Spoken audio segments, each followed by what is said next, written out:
world is quite literally falling to pieces.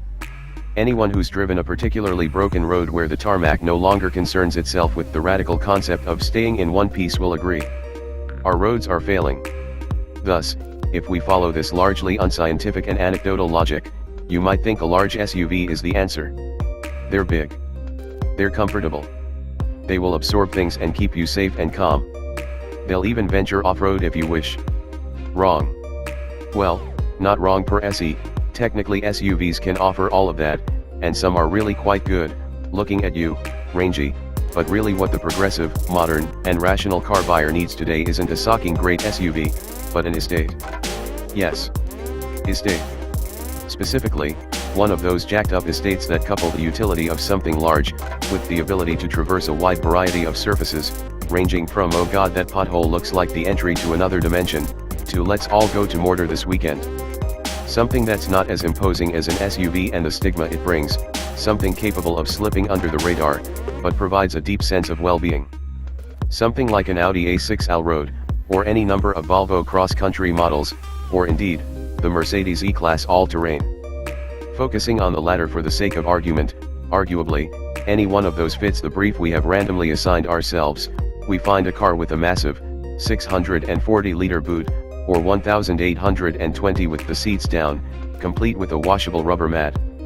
Comes in very handy when you have an excitable, muddy dog who doesn't understand boundaries.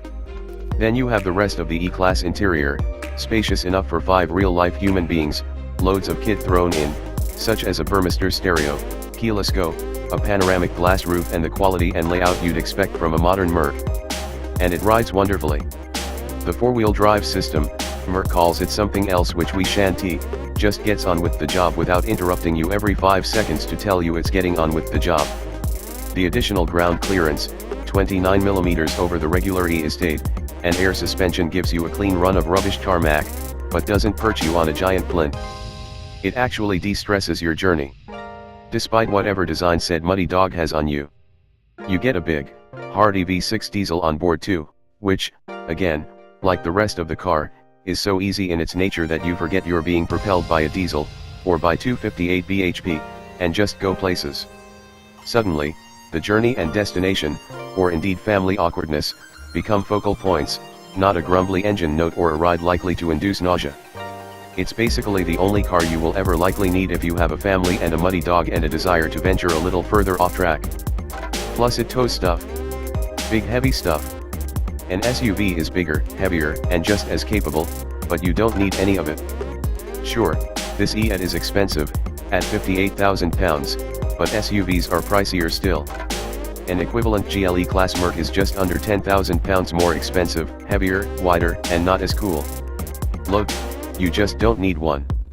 Quiet, confident capability is the name of the game when the world is quite literally falling to pieces.